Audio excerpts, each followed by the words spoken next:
The night everything changed. It all started with a simple request. "Can you pick me up at 11?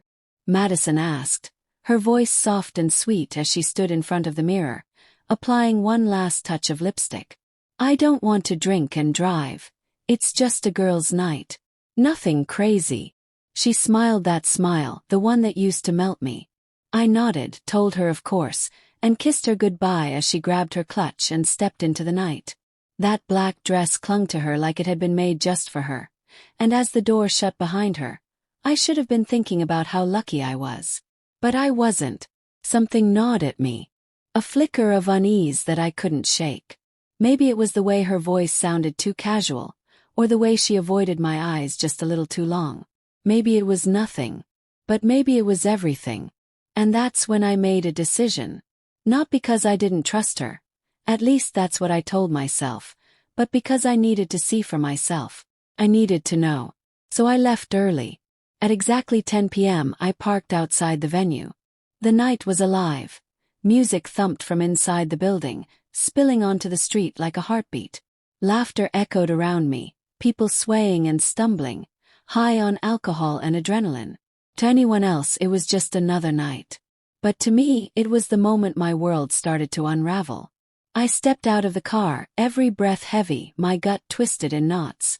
I pushed open the door and was instantly swallowed by heat, light, and noise. The place was packed. Dim lights flickered across foggy air and sweaty bodies. The bass pounded through my chest as I made my way through the crowd, scanning every face. And then I saw her. Madison. She wasn't with her friends.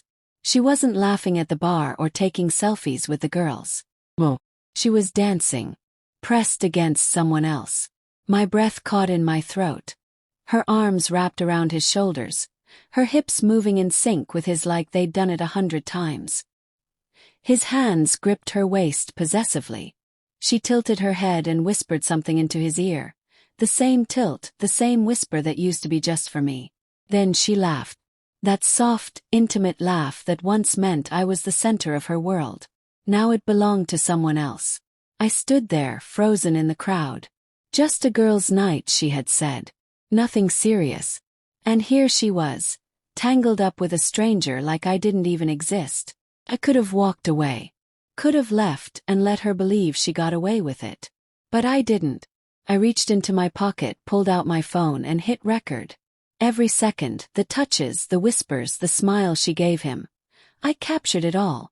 The version of Madison I knew vanished before my eyes. Still I didn't make a scene. Not yet.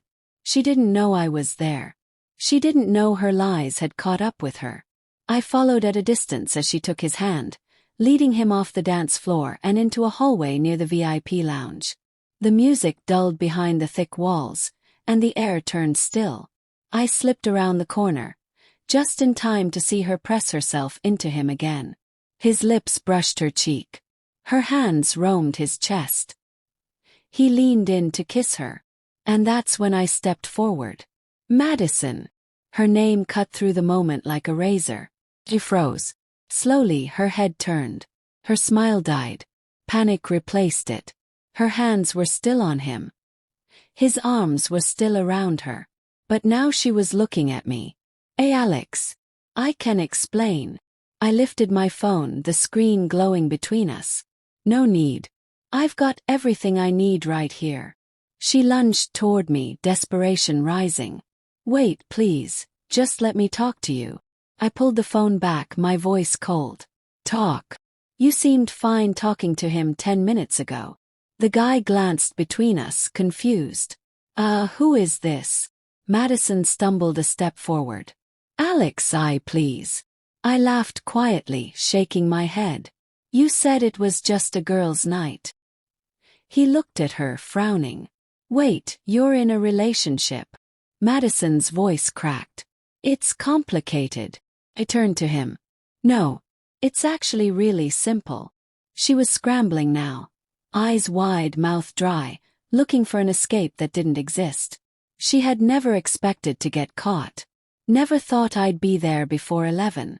She thought I'd be the fool waiting in the car. But I was already there. Already done. "Did you really think I wouldn't find out?" asked my voice low. It's not what it looks like, she whispered. I raised an eyebrow. Really? 'Cause I recorded it. And from where I was standing, it looked exactly like you were cheating on me. Tears welled in her eyes. But I was done falling for that. It was a stupid mistake. I had too much to drink. Spare me, I cut her off. You weren't drunk, Madison. You were into it. You wanted him. Don't insult me by pretending otherwise. Her breath caught. I love you, Alex. Please. But I had already turned away.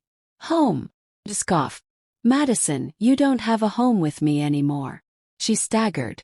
The guy beside her backed away slowly. Yeah. I think I'm out, man. Figures. I turned back to her one last time. I was supposed to pick you up at 11. But I came early. And look what I found.